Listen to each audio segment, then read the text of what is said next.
what I found interesting was when it asked the question that what matters most when choosing a building service contractor, which is what it really comes down to, right, Javier? It's like, yes, what matters the most when they're going to hire me, right? And reputation was number one. I thought it was great. And then service offerings, number two. And that coincided with all the different service offerings that they expected you to have. right. And then price was number three. Talking clean in a dirty world. Talking clean in a dirty world. Dirty, dirty, dirty, dirty, dirty world. Talking clean in a dirty world. Good morning, gentlemen. Here we are for another episode of Talking Clean in a Dirty World. And, we're getting ready to go into August, some of the hottest months of the year. I think it's interesting how the global warming thing that everybody keeps saying isn't happening. I think they're recording some of the hottest temperatures worldwide.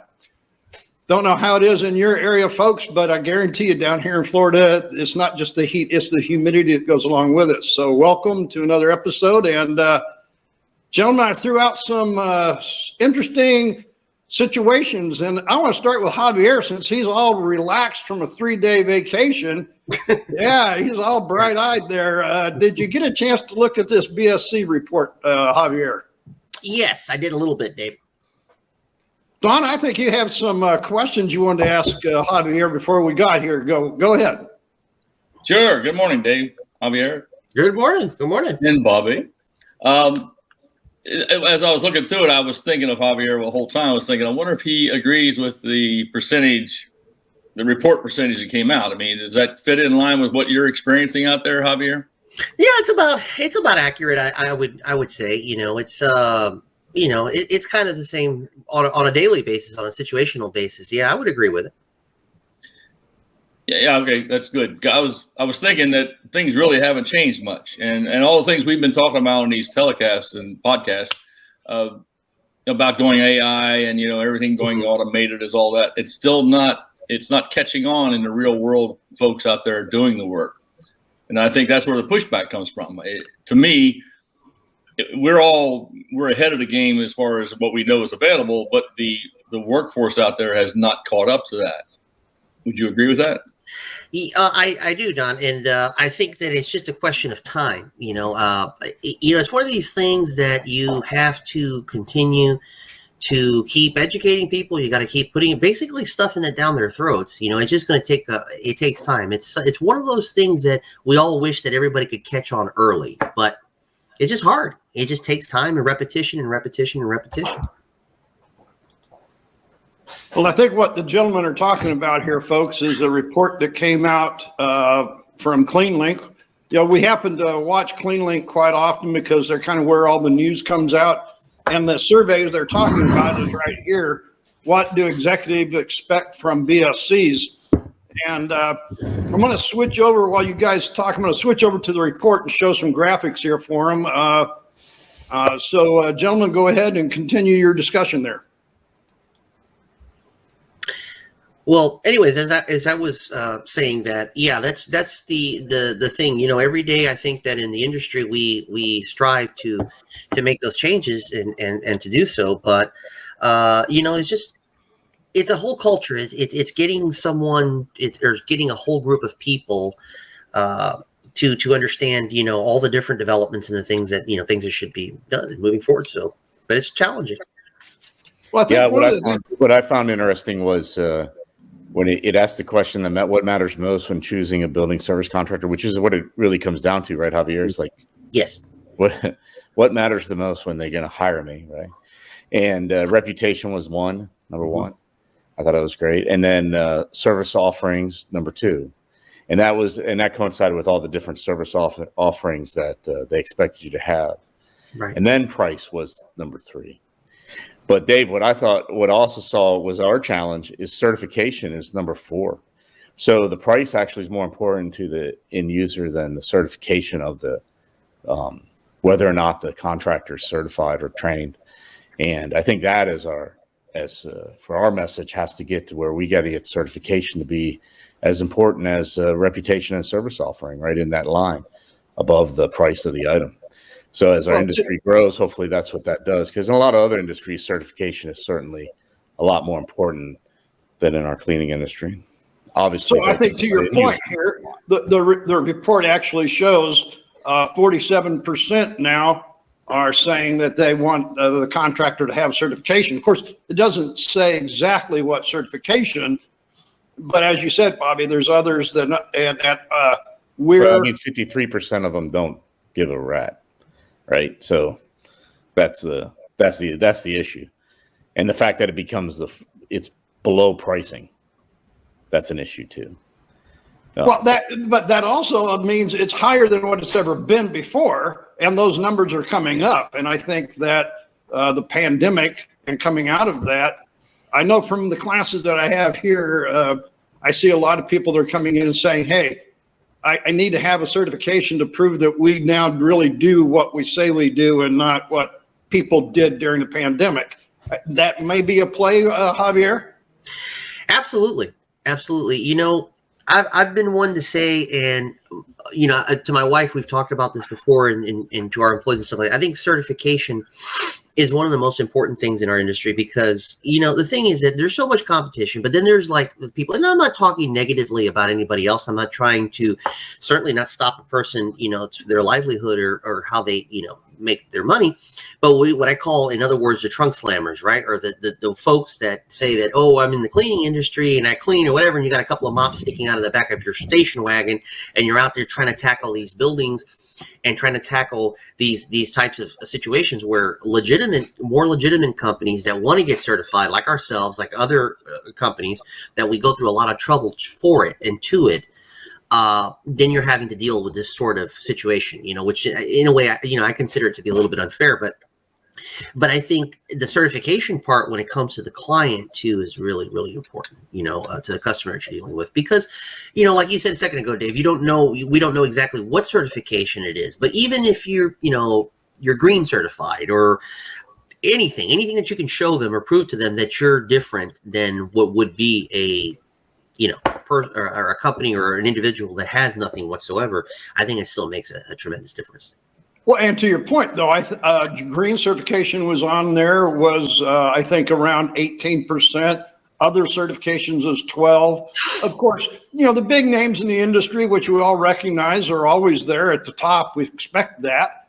But I think what I see here coming into the classroom this year has been completely different than what I have seen past. New services that are coming in to replace services that left during the pandemic. What I call the flash in the pans. They made their money, they're out of business, they're gone. Right. The new ones coming in seem to be coming in, they're just starting.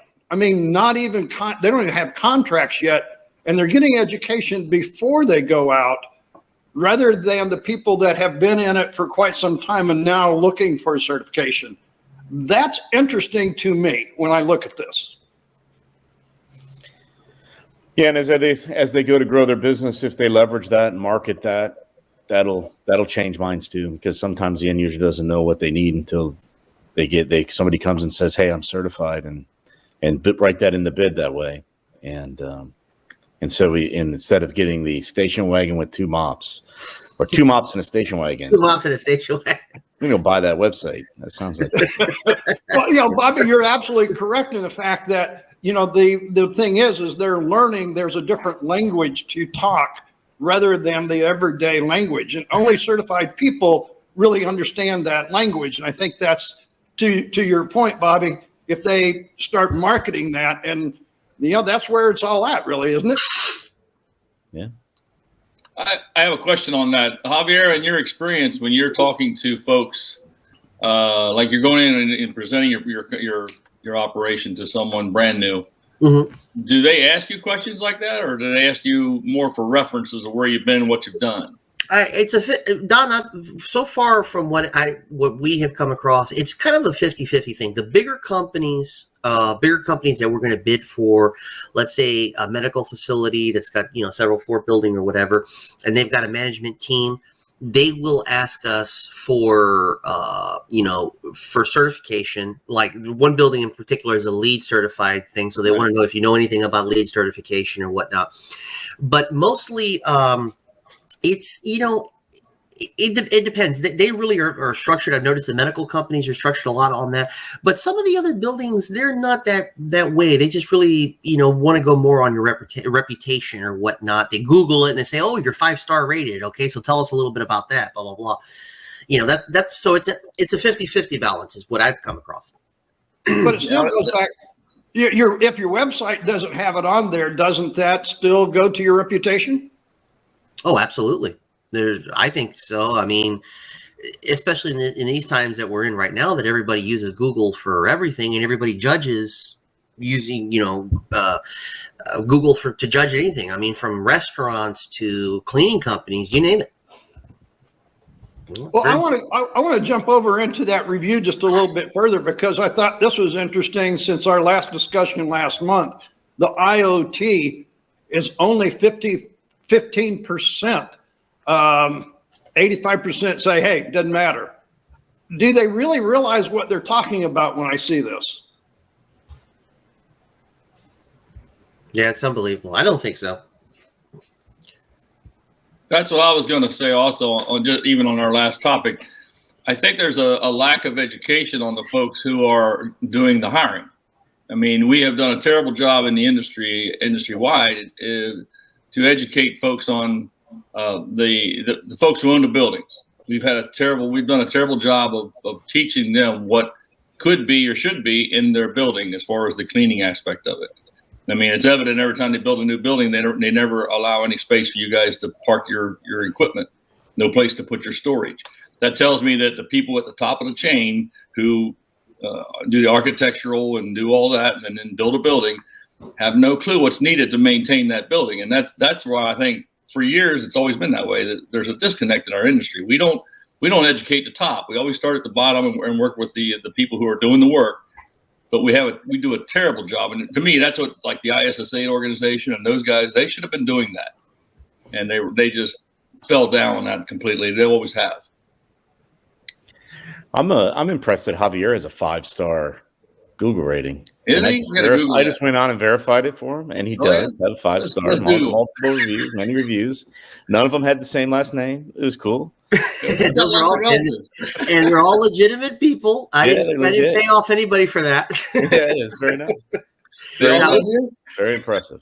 Thank you, Bob. And the thing is Javier is a green cleaning company, so their company is not the standard, just normal, everyday run of the mill. He's doing this in the Tampa Bay area, green cleaning only. So I mean, that really goes. Hey, step up to my challenge now. Yeah. Well, exactly, Dave. We got a double whammy. I mean, we got to, try to convince people that we're the company for them, but also convince them that we clean green. So they got to learn about that. What I saw in this report also, as we have talked many times here on the show, the IoT of things, and then the next thing was robotics. It's now moved up to now 20%. So it said here that they would likely choose a contractor that introduces or uses robotics. I think that's interesting, moving up to 20% now. Javier, are you moving that way? We are, little by little. I think that the robotics is definitely a good idea with everything. It is going to be the future in many aspects. I think that the biggest thing is I would like to move towards it quicker, but the issue is I think that it's still difficult to talk to clients or try to convince clients about moving as a company, moving that way. If they're going to ask about what products you're going to use and things like that, because I think there's still a little bit of a stigma there to where clients are going to be afraid, hey, my prices are going to go up. Things are going to get a lot more expensive because now you're using these machines instead of paying a person. That's what I've come across. So it's still, we have to move at that pace. Unfortunately, I think that we still have to work on it, but we can't get there as fast as we really want to get there. Yeah, I mean, that's the way I feel about it. Well, robotics do definitely add consistency, and that was one of the points in their list of things was consistency, along with reputation certification. Right. So I think that's kind of the interesting trend that I saw as we went through this report. There's many, many other things there, folks, that are on that report. But any other topics on that report, gentlemen? Yeah, I'm confused on this one page. They said that do you plan to implement smart or IoT-based Internet of Things technology in restrooms that can send service alerts to janitors? And then 27% of the people responded and said robots won't work in my facility. Those two things are not the same. You know, IoT of things is not just robots. Robots can be a part of that big picture, but it overlaps because they're talking about robotic things like the towel dispenser telling you that it's out. And that would be your deal, Javier. Yes. So I think there's a misunderstanding in the world. I mean, it's like everything else. It's new. AI is freaking people out because they don't understand what it can or can't do and how it will be implemented. And of course, they look at one big giant machine coming down the road like a transformer at them, and they don't realize that the door opening and closing 10,000 times a day and sending a report to you is IoT. Those little implementations start to add up.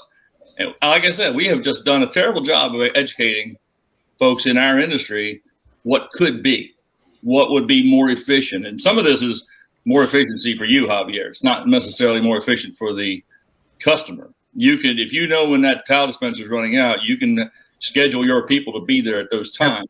Yeah, no, absolutely. And that helps your bottom line. It doesn't matter to the customer. Customer just wants to see that the thing is full. They don't care when you do it. Other than according to this, they want you to do it at night. Yeah. But if it's a busy building, your day porter still has to know when to go down there, and they don't want to see the day porter in there checking things every half hour. Right. That's just those little things, those little subtleties, I think, are what will change the industry. And the guys that get their hands around that and can teach their customers what that means for them, we'll see a difference. It's going to take time. It's not an overnight. This is an evolutionary thing because every day it's changing. Something new coming out. Don, did you realize on the report how much the day porter issue, since you mentioned that, had increased over where it was before? During the pandemic, of course, it was big. Now it's come back, and I think there's that, they talk about that sense of normalcy coming back. And we've talked about it on the show in past times. I think you're right. The IoT of things is a lot. Heck, if they're using their phone for checking workers in, they're using it. I don't think they understand. Bobby, isn't this part of the distributors kind of place in between all of this, though? I mean, there's a role there as well. No, I'm sure. Well, this is geared towards building service contractors, but when I read that report, Don, I'm reading it where it says are you going to implement the Internet of Things technology in restrooms? And they're saying yes, 15%, 85% say no. And I think the reason 85% say no is because when you say the Internet of Thing technology in restrooms, they're hearing spend money, money.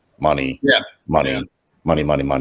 And so the question is not long enough, right? Or it can't be, but like, what is the Internet of Things, and how is it going to cost me money? Is it going to save me money? So if a facility is looking at saving money, and it can be proven by these Internet of Things technologies for the restrooms, or raising their level of quality in their facility, if that's one of their objectives, that's where I think we can move the number from 85 to the other side.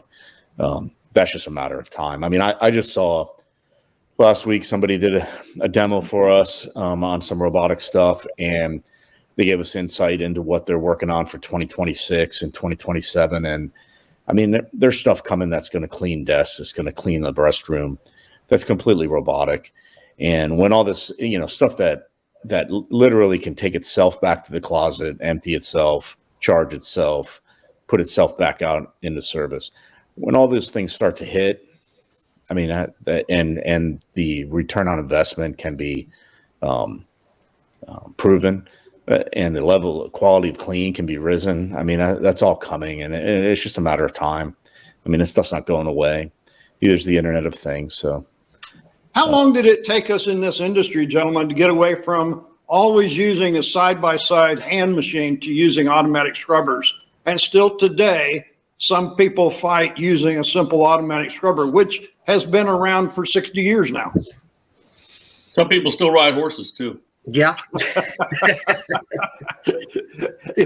And so that's why some people listening to this or watching, are giving a thumbs up to how backward our industry sometimes is, how slow it is. But regardless, gentlemen, it's moving forward, and the people that are going to survive and stay in business and be profitable have to wake up and get with it, or they're going to be catching up behind. I think that's what you're seeing, because society is going to demand it. We went through the pandemic. Another one is coming, which is another topic I want to talk about on another podcast, folks. Don't want to blend it in with this one, but it kind of follows along with this and what we've done and where we're going. And, I guess if we all had a crystal ball, we could see that.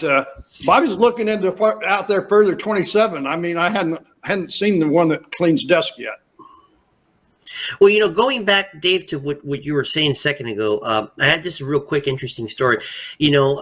As you know, and Don already knows, but we I don't know if Bobby knew. I was in New Orleans for 4 days with my wife. Yeah, we know. Yeah, okay. Blah, blah, blah. Now, check this out. This is what's interesting about this technology and getting people to understand. Like in the city of New Orleans, interesting. We got, of course, we got picked up by Uber from the airport to go to our hotel. Well, the Uber driver who picked us up was in a Tesla Model 3. And I noticed, my wife and I noticed, what are all these Tesla Model 3s doing in New Orleans? I mean, I had never seen that many of that model car anywhere in any city in the United States. Well, the Uber driver told us it's interesting. The city of New Orleans has got a contract with Tesla to offer all their Uber drivers that they give it to them or let them rent the actual vehicle at a reduced rate and give them help, assistance with their insurance and all this stuff, so they can guarantee the low emissions and everything else to bring down, of course, all this global warming situation or whatever within the city of New Orleans. But what I think was interesting is that the correlation I'm trying to make here is that the technology, trying to get people to, understand all these types of cars and all these types of things are going that route because, it's such an old city with a bunch of modern, technologically advanced cars. So I just thought that was, I thought that was pretty interesting. I was like, wow, blown away by that. I think there's many other things that people coming from 4 days in New Orleans would be talking about rather than the Tesla taxis. But Javier remembers his Tesla ride. That's good, Javier. At least you remembered it. Hey, well, I fell asleep in the back because the guy put it on autonomous, so I'm like. So not only the driver, but the passengers can all go to sleep and you arrive at the airport, right? Yeah. They ended up back home. But I've been to New Orleans several times, and one of the things I noticed was at the early hours of the morning, and I'm not saying the late hours that people are leaving. I'm saying 6 o'clock hours where they're trying to clean up from the past night. How they now are not using brooms and dustpans. They've got big sweepers, and they've got them with pressure washers right on the machine, and they sweep and clean the streets. I think automation has been coming for a long time, and as you look at all of these reports, the last one, it was, what do you prefer from a cleaning contractor? Local, 60%. I think that's interesting because still, even with the people that come in here for classes, what's the number one thing that I see, and how did you select us? You're local. I think it still goes back to that. So as much as we talk about all this, it still is a human business. Yeah, I was just thinking, Javier, you might want to be on the lookout for an IT person in your neck of the woods there, because if what Bobby says is coming down the pike, you're going to need a really strong IT person to manipulate and manage all that robotics. Your average cleaning manager is not going to be qualified to do that. So that might be something in your portfolio that you can get ahead of the game if you already have somebody on board who understands it, has been, through some training or whatever's offered out there. So that would, to me, looking forward, if I was a young man with a projected company coming along, I'd be forward thinking about that. Yeah, I agree with you, Don. Absolutely. It's something that, we'd have to, can certainly consider and do. I mean, we have a gentleman that does our IT stuff right now. So I've never brought up that's a great point. I never haven't even considered bringing that up, but now that you put the bug in my head, there you go. There's a I want 10%. okay, I'll get you down on the commission. There you go. And then you're going to have to start marketing that too, there, Javier. Yes, that's right. Yeah. That's right. Yeah, there'll be programs built just around that integrates all the robotics as well as all the technology, the handheld information that's coming back to you. All that's going to have to be collated, coordinated, and then manipulated. Get all my aids in there. Well, everyone, as we all have, we like to have some fun here, but we like to talk about the current subjects here on Talking Clean in the Dirty World. You can contact any one of us. You'll look at the show notes, find all of the links and to all of our websites. Please follow us at Jim Supply on YouTube. And hey, if you've got a topic you'd like for us to talk about on the show, we'd love to hear from you. You can find us there. JimSupply.net is the website. So let us know. Gentlemen, thank you for your time this morning. And hopefully August won't be too hot for you till we talk again next time.